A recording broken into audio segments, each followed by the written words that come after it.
শহরের বাইরে প্রশস্ত মাঠে হাজারো মানুষের ভিড়। একটু পর এখানে একজন আসার কথা। সে নিজেকে খোদা দাবি করে। সবাই তার জন্য অপেক্ষা করছে। অপেক্ষাকৃত উঁচু স্থানে একটি সিংহাসন রাখা। সিংহাসনের চারপাশে রেশমি কাপড়ের ঝালর। অপেক্ষার প্রহর ধীরে চলে। জনতার মাঝে চাপা কৌতূহল ও উৎকণ্ঠা। অস্বস্তি বোধ করে কেউ কেউ। অনেক অনেক পরে উত্তর দিক থেকে ঘোড়ার খুরের শব্দ ভেসে আসে। জনতা ফিরে তাকায় সেদিকে। চারটে সাদা আরবি ঘোড়ায় টেনে আনা গাড়ি দৃশ্যপটে উদয় হয়। ঘোড়াগুলো দ্রুত টেনে আনে গাড়িকে। ধুলো উঠতে থাকে। তার মাঝেই দেখা যায় গাড়িতে বসে আছে এক বেঁটে লোক।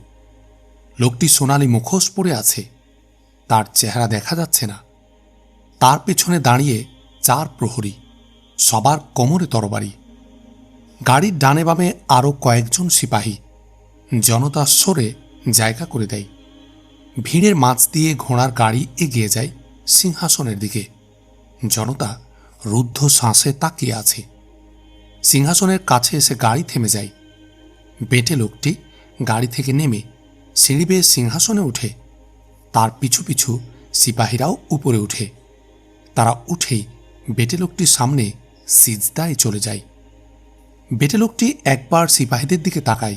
তারপর নিরাসক্ত ভঙ্গিতে ডান হাত উপরে তোলে, যেন সে তাদের উপর সন্তুষ্ট হয়েছে। সিপাহীরা সিজদা থেকে মাথা তোলে, ধীরে ধীরে সরে আসে। তারপর চার প্রহরী বেঁটে লোকটির পিছনে চলে যায়। বেঁটে লোকটির সাথে আসা সিপাহীরা এবার সিজদা করে। বেঁটে লোকটি আগের মতো ডান হাত উঁচু করে গম্ভীর কণ্ঠে বলে, তোমাদের সিজদা কবুল হয়েছে। সিপাহীরা ধীরে ধীরে মাথা তোলে। যারা আমার ইবাদত করে তারা নিরাপদ থাকুক, মুখোশধারী বেঁটে লোকটি বলে। সিপাহীরা জোরে স্লোগান দিয়ে ওঠে। স্লোগানের শব্দ পুরো মাঠে ছড়িয়ে যায়। আপনি আমাদের খোদা, আমরা আপনার বান্দা, সিপাহীরা বলে। উপস্থিত জনতা হতবাক হয়ে মুখ চাওয়াচাই করতে থাকে। আমরা তোমাকে খোদা মানি না, তুমি খোদা হলে তার প্রমাণ দাও। সামনের দিক থেকে একজন বলে ওঠে, অপেক্ষা করো, সূর্য অস্ত গেলেই আমার খোদাইয়ের প্রমাণ দেখাবো। তোমরা আমার শক্তি টের পাবে, বেঁটে লোকটি বলে। জনতা অপেক্ষা করতে থাকে। সবার মধ্যে চাপা অস্বস্তি খেলা করছে। ধীরে ধীরে সূর্যটা পশ্চিমে হারিয়ে যায়। রোদের তেজ কমে আসে। হালকা লাল আলো ছড়িয়ে পড়ে। সূর্য অস্ত যায়। ধীরে ধীরে চারপাশে আধার ঘনায়। আরও কিছু সময় পার হয়। আকাশে চাঁদ ওঠে, চতুর্দশীর চাঁদ। এটা তার সৃষ্টি, যিনি এই পৃথিবীর শুরু থেকে খোদা এবং শেষ দিন পর্যন্তই থাকবেন। তিনি আমাকে তার অবতার করে পাঠিয়েছেন। আমাকেও তিনি অনেক ক্ষমতা দিয়েছেন। বেঁটে লোকটির কণ্ঠ গম গম করে ওঠে। তাহলে তোমার শক্তি দেখাও, কয়েকজন বলে ওঠে। অপেক্ষা করতে করতে সবাই বিরক্ত হয়ে গেছে। পাহাড়ের দিকে তাকাও, বেঁটে লোকটি শান্ত কণ্ঠে বলে। বেঁটে লোকটির মঞ্চের পেছন দিকেই ছোট্ট একটি পাহাড়। সাদা জ্যোৎস্নায় ভেসে যাচ্ছে পাহাড়। স্থির কাঠামোকে মনে হচ্ছে ভৌতিক অবয়ব। সবাই পাহাড়ের দিকে তাকায়। প্রথমে কিছুই দেখা যায় না। জনতা বিরক্ত হয়ে কিছু বলতে যাবে, তখনই পাহাড়ের আড়াল থেকে একটি চাঁদ উদিত হয়। চাঁদটি ধীরে ধীরে পাহাড়ের কাছ থেকে সরে আসে। এই চাঁদকেও চতুর্দশীর চাঁদের মতো দেখাচ্ছে। চাঁদটি মাঠের উপর চলে আসে। চাঁদ দুটি একই রকম উজ্জ্বল। এই দেখো আমার শক্তি, এই চাঁদ আমার, এই চাঁদ আমার সৃষ্টি, এটাই প্রমাণ আমি খোদা, বেঁটে লোকটি বলে ওঠে। জনতা চুপ করে থাকে। তারা নিজের চোখকে বিশ্বাস করতে পারছে না। তারা একবার চাঁদের দিকে তাকায়, আবার মুখোশধারীর দিকে তাকায়। তাকে মনে হচ্ছে রহস্য মানব। জনতা তার চেহারা দেখতে কৌতূহলী হয়। তোমরা নিজের চোখে আমার ক্ষমতা দেখলে। তোমরা যদি আমাকে খোদা মেনে নাও, তাহলে আমার নিরাপত্তার চাদর তোমাদের ঘিরে রাখবে। আর যদি এর অন্যথা হয়, তাহলে তোমাদের উপর একের পর এক বিপদ আপদ আসতেই থাকবে। এ কথা বলে মুখোশধারী উঠে দাঁড়ায়। কেউ কিছু বুঝে ওঠার আগেই সে গাড়িতে চড়ে বসে। ঘোড়ার ছুটন্ত পদশব্দের সাথে তার গাড়িও চোখের আড়ালে হারিয়ে যায়। জনতা কিছুক্ষণ নির্বাক বসে থাকে। এখনও তারা বিস্ময়ের ধাক্কা সামলে উঠতে পারেনি। সে অবশ্যই খোদার অবতার, না হলে সে কিভাবে চাঁদ সৃষ্টি করল? কেউ কেউ বলে ওঠে, সে জাদুকর, জাদু দেখাচ্ছে, তার কথায় বিশ্বাস করো না। অন্যরা প্রতিবাদ জানায়। সে রাতে শহরবাসী ঘরে ফেরে দ্বিধা ও সংশয় নিয়ে।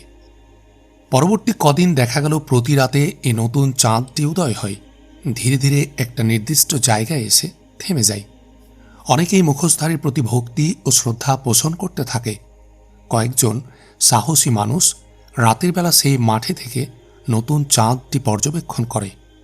তারা লক্ষ্য করে আসল চাঁদের সাথে মুখোশধারীর চাঁদের পার্থক্য হল এই চাঁদটি পাহাড়ের ওপাশ থেকে উদিত হয়, আকাশের একটা নির্দিষ্ট অংশে এসে স্থির হয়ে যায়, রাতের শেষ ভাগে আবার ধীরে ধীরে পাহাড়ের আড়ালে হারিয়ে যায়।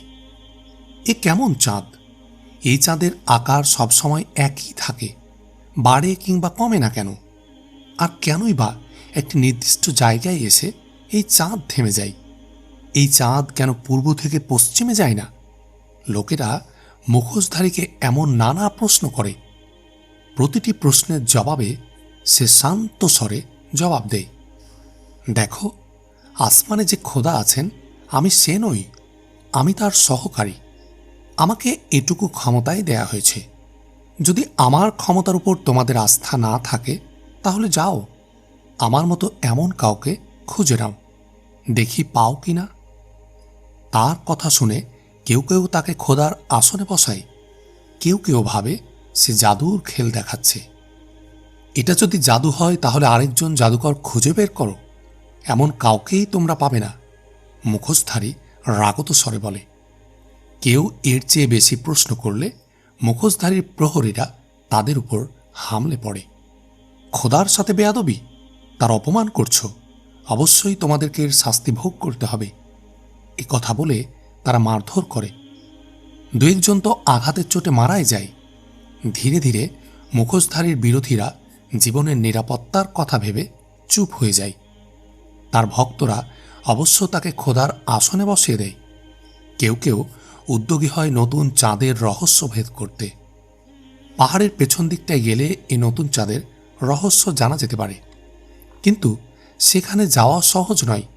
জায়গাটা দুর্গম এবং সেখানে মুখোশধারীর সিপাহীরা পাহারা দেয়। অচেনা কেউ সেদিকে গেলেই তাকে ধরে ফেলে। তাদেরকে ভয় ভীতি দেখানো হয়। যে কয়েকজন সেদিকে গিয়েছিল তারা ফিরে এসে চুপ হয়ে যায়, আর সেদিকে যাওয়ার নাম নেয় না। এই মুখোশধারী হল হেকিম মুকান্না খোরাসানি। ভেলকি দেখিয়ে সে দুর্বল ইমানের লোকদের ইমান কিনতে চায়। হেকিম মুকান্না খোরাসানির জন্ম মার্ভের কাছাকাছি একটি শহরে। ঐতিহাসিকদের কেউ কেউ বলেছেন তার বংশীয় নাম হিসাম, আবার কেউ কেউ বলেছেন তার নাম আতা। তার বাবা ও দাদা ছিলেন ধোপা, আর্থিক ও সামাজিকভাবে অবহেলিত। এমনই এক পরিবারে আতার জন্ম। বাল্যকালেই তার এক চোখ নষ্ট হয়ে যায়। শারীরিকভাবে সে ছিল খর্বাকৃতি। ৬-৭ বছর বয়স থেকে আতা টের পায় সমবয়সীদের চোখে সে অবহেলিত। সে তাদের সাথে খেলতে চায়, কিন্তু কেউ তাকে খেলায় নেয় না। এমনকি সে তাদের কাছে গেলেও তারা সহ্য করে না। কানা আসছে, তাকে সরিয়ে দাও, সে আমাদের জন্য কুলক্ষণ ডেকে আনবে, এই কথা বলে বালকরা তাকে মারধর করে সরিয়ে দেয়। সমবয়সীদের অবহেলা আতাকে ব্যথিত করে। ধীরে ধীরে সে সবাইকে এড়িয়ে চলতে থাকে। বাড়ির পেছন দিকে নির্জন জায়গা হয়ে ওঠে তার আশ্রয়। সে একাকী বসে ভাবতে থাকে সমবয়সীদের অবহেলার কথা। সময় আসুক, তোমরা ঠিকই টের পাবে আমি কে। আজ তোমরা আমাকে লাঞ্ছিত করছো, একদিন আমি তোমাদের লাঞ্ছিত করব। ক্রোধে মুষ্টিবদ্ধ করতে করতে বিড়বিড় করে আতা। বাল্যকাল থেকে আতার মনে এই কষ্টকর স্মৃতি গেঁথে যায়। জন্মগতভাবে আতা ছিল প্রচণ্ড মেধাবী। ছোটবেলাতে সে পিতাকে এমন সব প্রশ্ন করত যা তার বয়সে ছেলের সাথে মানায় না। মূর্খ ধোপা ছেলের এসব প্রশ্নে বিরক্ত হয়ে ধমকাত। এসব আজগুবি প্রশ্ন তোমার মাথায় কোত্থেকে আসে? এসব বেহুদা চিন্তা বাদ দিয়ে ঘাটে যাও, কাপড় ধোও, আমাদের পেশায় কিছুটা উন্নতি করতে পারবে, পিতা বলে। ধোপার পেশা খুবই নিচু পেশা। এই পেশার কারণে কেউ আমাদের সম্মান করে না, আতা পিতার মুখের উপর বলে দিত। ধোপার ছেলে ধোপা হয়, অন্য কিছু হতে পারে না। আমি ধোপার ছেলে হব না, আমি বাদশার চেয়েও বড় কিছু হব, আতা প্রতিবার দৃঢ় আত্মবিশ্বাসের সাথে বলতো। পিতা কখনো কখনো একে শিশুসুলভ চিন্তা ভেবে ছাড় দিয়েছেন, কিন্তু আতার বয়স বাড়ার সাথে সাথে তার এ বিশ্বাস পোক্ত হয়। কয়েকবার পিতা তাকে মারধরও করেন। তুই নিজের চেহারা দেখেছিস? বাদশাদের চেহারা এমন হয়?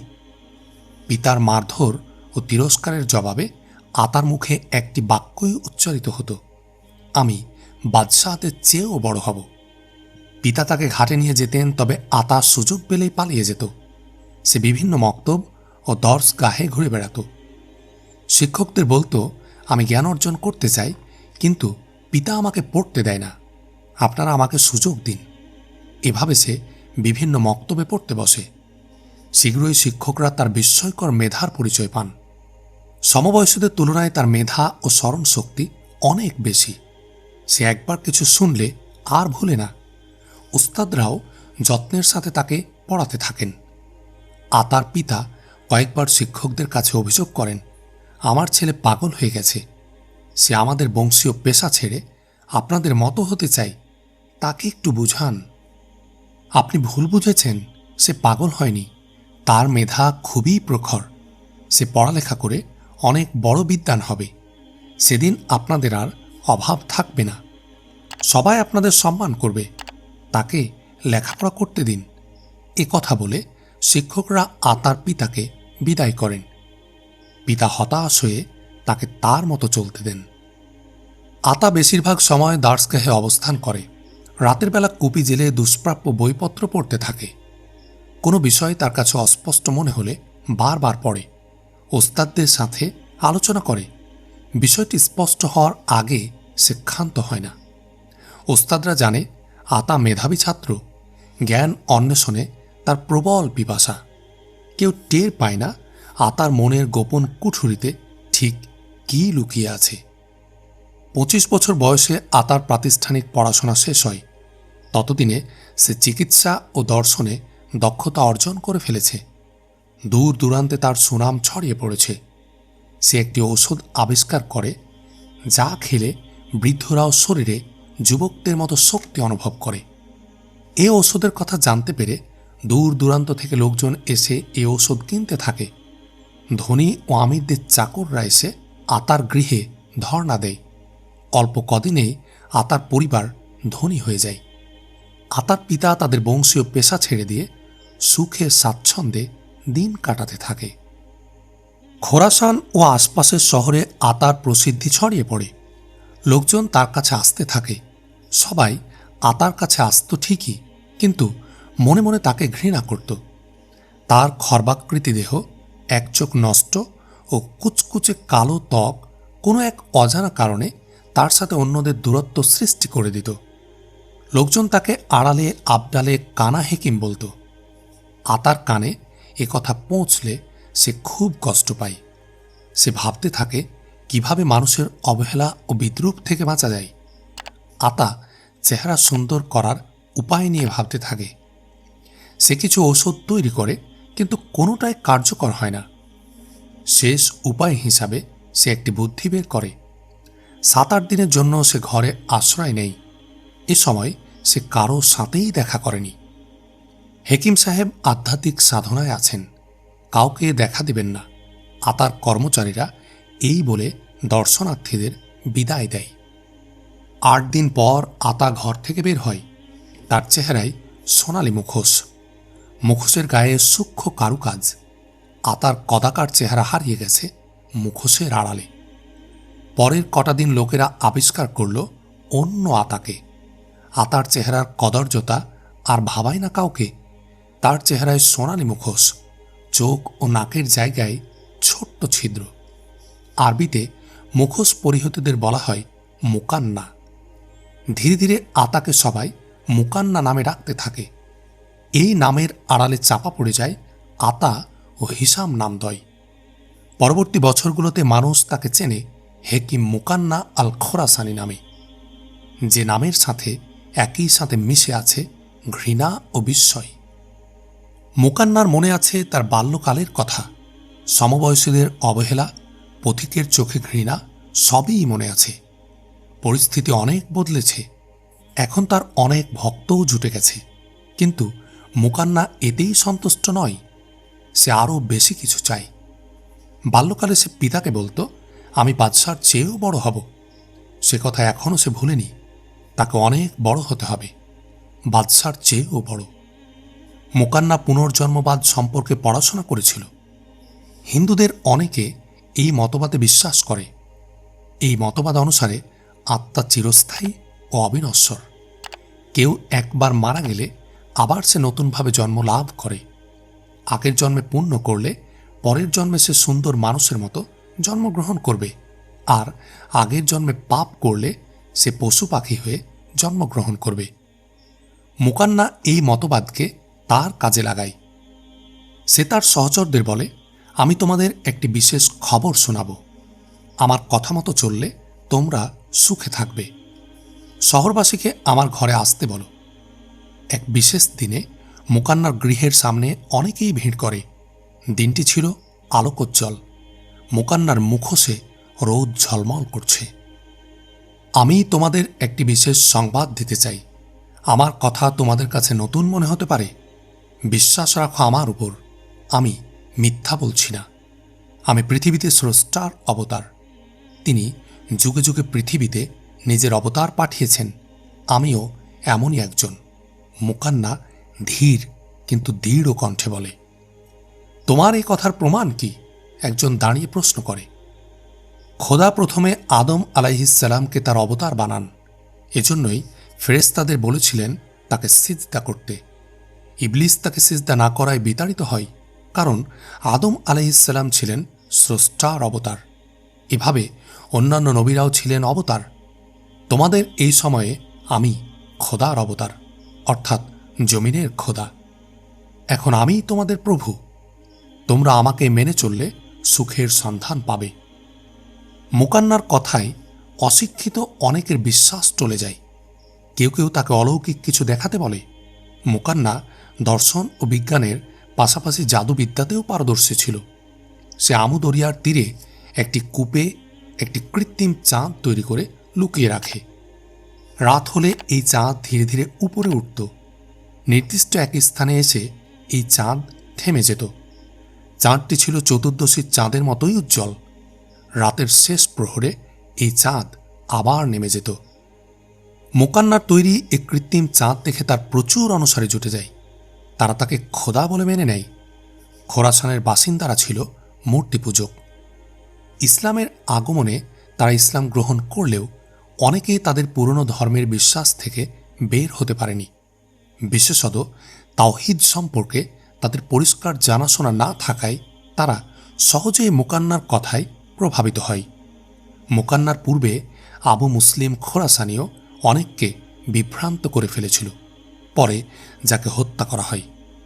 খোরাসানের মুসলিমদের ধর্মীয় জ্ঞান কম ছিল। মুকান্না এই সুযোগ গ্রহণ করে। মুকান্না তার অনুসারীদের বলতো তাকে সিজদা করতে। সে বলতো, আমি শতাব্দীকাল ধরে অবতার থাকব, তোমরা আমাকে সিজদা করো, আমার কথা মেনে চলো। ধীরে ধীরে তার অনুসারীর সংখ্যা বাড়তে থাকে। কয়েক বছরের মধ্যেই তার অনুসারীর সংখ্যা 50,000-এ পৌঁছে যায়। হেকিম মুকান্না তার অনুসারীদের বলতো, আমি এসেছি তোমাদের সুখ, শান্তি ও আরাম আয়েসের মুখ দেখাতে। তোমাদের যা ইচ্ছা হয় গ্রহণ করো, যা পান করতে চাই পান করো। মুকান্না তার এই দর্শন অনুসারে শুয়োর এবং মদ বৈধ করে। সে সকল প্রকার আত্মীয়তার বন্ধন অস্বীকার করে। তার মতে যে কোনো নারী যে কারো জন্য বৈধ। এর ফলে দরিদ্র ঘরের সুন্দরী মেয়েদের জীবন হয়ে ওঠে বিপন্ন। ধনী ও প্রভাবশালীরা এসব মেয়েদের তুলে নিয়ে যেত। কেউ মুকান্নার কাছে অভিযোগ নিয়ে গেলে সে বলতো, আমার অনুসারীদের জন্য আমি সব কিছু বৈধ করেছি, যারা আমাকে খোদা মেনে নেবে তাদের জন্য সব কিছু বৈধ। মুকান্নার অনুসারীরা দিনের একটা সময় ঘরের কোণে বসে মুকান্নার চেহারা কল্পনা করত। এটাই ছিল তাদের কথিত ইবাদত। মুকান্নার এই ধর্মমত ছিল সবচেয়ে সহজ ধর্ম, যা ইচ্ছা করা যায়, তাই দ্রুত তার অনুসারীদের সংখ্যা বাড়তে থাকে। তার অনুসারীরা কখনো কখনো আবেগের আতিশয্যে বলে বসত, প্রভু, আমাদেরকে আপনার চেহারা দেখান, আমাদের অন্তর প্রশান্ত হোক।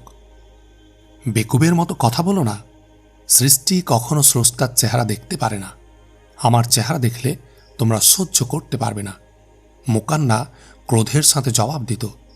এ কথা শুনে কেউ আর কিছু বলার সাহস পেত না। মুকান্নার সশস্ত্র প্রহরীরা বিভিন্ন এলাকায় ঘুরে বেড়াত। কোথাও কেউ মুকান্নার বিরুদ্ধাচারণ করলে তাকে হত্যা করত। মুকান্নার অনুসারীরা কিছু মসজিদ নির্মাণ করে, যদিও তারা নামাজ পড়ত না। মুকান্না আগেই বলেছে, যারা তাকে মেনে নিবে তাদের জন্য নামাজ রোজা মাফ। মুকান্না নিজে শুয়োরের মাংস খেত, মদ পান করত। তার হেরেমে ছিল বিভিন্ন এলাকা থেকে তুলে আনা সুন্দরী মেয়েরা। মুকান্নার সহচররা কোথাও কোনো সুন্দরী মেয়ে পেলে তাকে নিয়ে আসত। মুকান্না তাদেরকে নিজের হেরেমে রেখে দিত। মুকান্নার অনেক সন্তান হয়, সে যাদের নামও জানত না। মুকান্নার হেরেমে এক মুসলিম মেয়ে ছিল, যার নাম সালমা। তাকে মুকান্নার লোক অপহরণ করে এনেছিল দূরের এক গ্রাম থেকে। সালমার কিছুই করার ছিল না। রাত গভীর হলে সালমা নামাজে দাঁড়াত, দোহাত তুলে দোয়া করত, হে আল্লাহ, আমাকে এই শয়তানের হাত থেকে মুক্তি দিন, তার উপর আপনার আযাব পাঠান, তাকে ধ্বংস করে দিন। মুকান্নার অনুসারী বাড়তে থাকে। সে বিভিন্ন এলাকা দখল করে, চলতে থাকে তার অত্যাচার ও লুটতারাজ। এ সময় মুকান্না দাসিক নামে একটি কেল্লা নির্মাণ করে। কিছুদিন পরে তার মনে হয় এই কেল্লা নিরাপদ নয়। এ চিন্তা থেকে সে সিয়াম পর্বতে আরেকটি কেল্লা নির্মাণ করে। এই কেল্লা ছিল খুবই মজবুত। কেল্লার চারপাশে প্রশস্ত পরিখা খনন করা হয়। শত্রুপক্ষ আক্রমণ করলে এই পরিখা অতিক্রম করা তাদের জন্য কঠিন হবে। কেল্লায় প্রচুর অস্ত্রশস্ত্র ও খাদ্যশস্য জমা করা হয়, যেন দীর্ঘমেয়াদী অবরোধেও তাদের কোনো সমস্যা না হয়। এখন আর আমার বিশ্বাসীদের উপর বিপদের ভয় নেই। আজ থেকে তোমরা নিরাপদ। এই কেল্লা দখল করার শক্তি কারও নেই, মুকান্না তার অনুসারীদের বলে। কেল্লা নির্মাণের পর খোরাসানের আশপাশের এলাকার মুসলমানদের উপর নির্যাতনের মাত্রা বেড়ে যায়। মুকান্নার সিপাহীরা প্রচুর মুসলমানকে হত্যা করে, যুবতী মেয়েদের বন্দী করে। মুকান্না শীঘ্রই নিজেকে স্বাধীন শাসক ঘোষণা দেয়। সময়টা ছিল উত্তাল। আব্বাসী সালতানাত তখনও নিজেদের পা মজবুত করতে পারেনি। আবু মুসলিম খোরাসানের সমস্যা সামাল দিতে না দিতেই বোখারায় অনেকে বিদ্রোহ করে। এর মধ্যে ছিল মাবিজা নামে একটি গোত্র। মুকান্নার সাথে এই গোত্রের সর্দার যোগাযোগ করে। মুকান্নাকে সে খোদা না মানলেও রাজনৈতিক কারণে তার সাথে সন্ধি করে। এছাড়া কয়েকটি তুর্কি গোত্র মুকান্নার সাথে হাত মেলায়। মুকান্না হয়ে ওঠে অপ্রতিরোধ্য। তার জুলুম নির্যাতন বেড়ে যায় কয়েক গুণ। নির্যাতিত মুসলমানদের একটি দল বাগদাদ পৌঁছায়। ক্ষমতায় তখন আব্বাসী খলিফা মানসুরের পুত্র মাহদি। নির্যাতিত এই মুসলমানরা খলিফা মাহদিকে খোরাসানের অবস্থা জানায়। এই প্রথম খলিফা মাহদি খোরাসানের অবস্থা সম্পর্কে অবগত হন। এর আগে মুকান্না সম্পর্কে তার কোনো ধারণাই ছিল না। খলিফা জানতে পারলেন মুকান্না খোরাসানে একটি নতুন ধর্মমত প্রতিষ্ঠা করেছে। একই সাথে সে মুসলমানদের উপর নির্যাতন চালাচ্ছে। খলিফা ক্ষিপ্ত হন। তিনি সিদ্ধান্ত নেন এখনই মুকান্নাকে থামাতে হবে। খলিফা মুকান্নার বিরুদ্ধে একটি বাহিনী প্রেরণ করেন। এই বাহিনীর সেনাপতি ছিলেন আবু নোমান জুনাইদ ও লাইস বিন নসর। মুকান্নার একটি অগ্রবর্তী বাহিনীর সাথে খলিফার বাহিনীর লড়াই হয়। এই লড়াইয়ে খলিফার বাহিনী পরাজিত হয়। যুদ্ধে লাইস বিন নসরের ভাই মুহাম্মদ বিন নসর শহীদ হন। খলিফা দাঁতে দাঁত চেপে এই সংবাদ হজম করেন। তিনি আরেক বিখ্যাত সেনাপতি জিবরিল বিন ইয়াহিয়াকে ডেকে পাঠান। কাল পর্যন্ত তোমরা কুফুরের অন্ধকারে নিমজ্জিত ছিলে। ইসলাম তোমাদেরকে এই আধার থেকে টেনে আলোর প্রাসাদে নিয়ে এসেছে। আমি জানি এখনও তোমাদের আত্মমর্যাদাবোধ হারিয়ে যায়নি। খোরাসানের মাটিতে মুসলিম বোনদের ইজ্জত লুণ্ঠন করা হচ্ছে, যুবক ও বৃদ্ধদের হত্যা করা হচ্ছে। নিজেকে খোদার আসনে বসিয়েছে এক দুষ্ট বামন। তুমি সেখানে যাও, চিরতরে তার রাজত্বের স্বপ্ন মুছে দাও। খলিফা আবেগ আপ্লুত কণ্ঠে বললেন। জিবরিল বিন ইয়াহিয়া রওনা হলেন খোরাসানের পথে, চোখে মুখে দৃঢ় প্রতিজ্ঞা। মোকান্নার অনুসারীরা বোখারায় একটি কিল্লায় অবস্থান করছিল। জিবরিল বিন ইয়াহিয়া এই কিল্লায় হামলা চালান। 4 মাস লড়াইয়ের পর মোকান্নার বাহিনী পরাজিত হয়ে পালিয়ে যায়। এ যুদ্ধে মোকান্নার 1000 সৈন্য নিহত হয়। নিজ বাহিনীর পরাজয়ের খবর শুনে মোকান্না থমকে যায়। যারা আসছে সবাই প্রবেশের পর কিল্লার ফটক আটকে দাও, এখানে আমরা নিরাপদ, বলে সে। জিবরিল বিন ইয়াহিয়া পরাজিত বাহিনীকে ধাওয়া করে সিয়াম পর্বতের কেল্লায় পৌঁছান। এখানে পৌঁছে তিনি থমকে যান। পরীক্ষা পার না হয়ে কেল্লায় আক্রমণ করা যাচ্ছে না, আবার পরীক্ষা পার হওয়া যাচ্ছে না। জিবরিল বিন ইয়াহিয়া কেল্লা অবরোধ করলেন। খলিফা খোরাসানের অভিযান নিয়ে উদ্বিগ্ন ছিলেন। তিনি নিয়মিত যোগাযোগ রাখছিলেন সেনাপতি জিবরিল বিন ইয়াহিয়ার সাথে। কেল্লা অবরোধের সংবাদ শুনে তিনি আরেক সেনাপতি আবু আউনকে পাঠালেন, কিন্তু তিনি এসেও কেল্লা আক্রমণের কোনো উপায় বের করতে পারলেন না। খলিফা বাধ্য হয়ে আরেক সেনাপতি মুয়াজ বিন মুসলিমকে 70,000 সৈন্যসহ পাঠালেন। মুয়াজ বিন মুসলিম তার বাহিনী নিয়ে ঝড়ের বেগে খোরাসানে পৌঁছলেন। এই বাহিনী পাঠিয়েও খলিফা নিশ্চিন্ত হতে পারছিলেন না। তিনি উকবা বিন মুসলিমের নেতৃত্বে আরেকটি বাহিনী প্রেরণ করেন।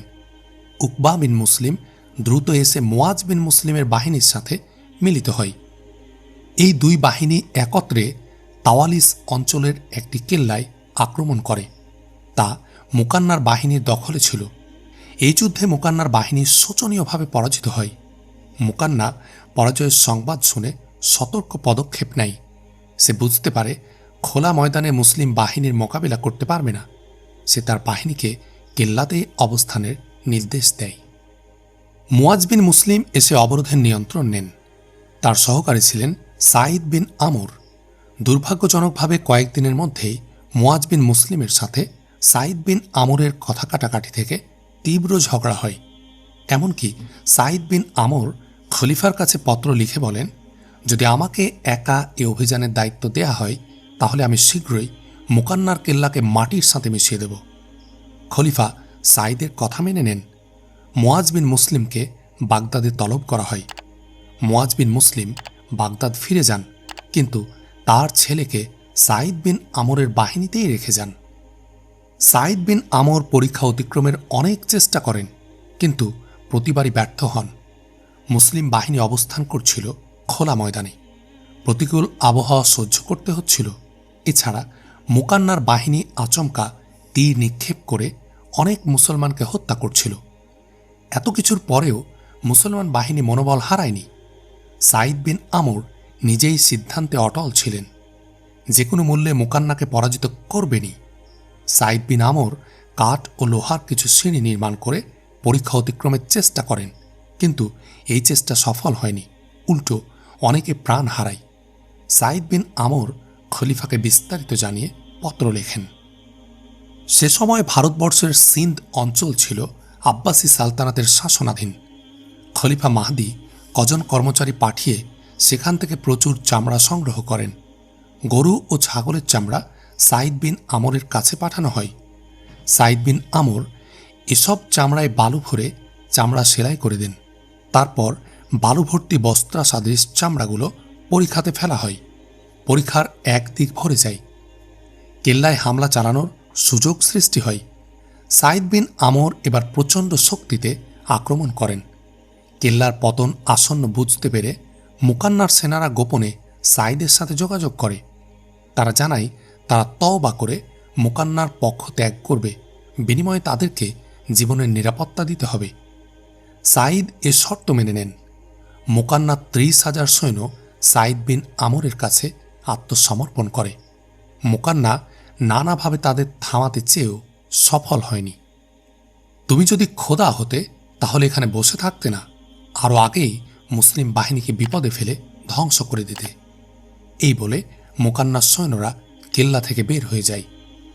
কেল্লায় শুধু মোকান্নার 2000 সৈন্য অবশিষ্ট থাকে। এরা ছিল তার প্রতি নিবেদিত প্রাণ। কোনোভাবেই তারা পক্ষ ত্যাগ করবে না। মোকান্না বুঝতে পারে কেল্লার পতন আসন্ন। যে কোনো সময় বাগদাদের সৈন্যরা কেল্লায় প্রবেশ করবে। তাকেও আবু মুসলিম খোরাসানের মতো হত্যা করা হবে। মোকান্না তার অবশিষ্ট সৈন্যদেরকে কেল্লার প্রাঙ্গণে জড়ো করে সে তেজদীপ্ত কণ্ঠে বলে, এখন তোমাদের সামনে দুটো পথ খোলা। তোমরা আত্মসমর্পণ করে মুসলমানদের গোলাম হয়ে যাও, অথবা আমার সাথে আসমানে চলো, সেখানে তোমরা সুখে থাকবে। আমরা আপনার সান্নিধ্য ছাড়া আর কিছু চাই না, মোকান্নার অনুচররা সমস্বরে বলে ওঠে। এরপর মোকান্না মাঠে আগুন জ্বালানোর নির্দেশ দেয়। আগুন জ্বলে উঠলে কেল্লার মূল্যবান সব জিনিসপত্র আগুনে ফেলা হয়। ভারবাহী পশুগুলোকেও আগুনে ফেলা হয়। আমি যাচ্ছি, তোমরা আমার সাথে আসো, একথা বলে মোকান্না আগুনে ঝাঁপ দেয়। তার অনুচর ও হেরেমের মহিলারা তাকে অনুসরণ করে। কারো কারো মতে মোকান্না সবাইকে মদ পান করিয়ে মাতাল করেছিল। তারা হিতাহিত জ্ঞান হারিয়ে মোকান্নাকে অনুসরণ করে আগুনে ঝাঁপ দেয়। মোকান্নার হেরেমের এক মেয়ে এ সময় লুকিয়েছিল। মোকান্না ও তার সাথীরা মারা গেলে সে কেল্লার প্রাচীরে চড়ে মুসলিম বাহিনীকে কেল্লায় প্রবেশের আহ্বান জানায়। আপনারা ভেতরে আসুন, এখানে আমি ছাড়া আর কেউ নেই। মুসলিম বাহিনী কেল্লায় প্রবেশ করে। সেখানে তখন মেয়েটি ছাড়া আর কেউ ছিল না। এই মেয়েই ছিল সালমা, যে রাত জেগে জেগে আল্লাহর কাছে দোয়া করত। মোকান্নার এই ফিতনা প্রায় 13 বছর স্থায়ী হয়েছিল। 163 হিজরিতে মোকান্নার মৃত্যুর মধ্য দিয়ে এই ফিতনার সমাপ্তি ঘটে।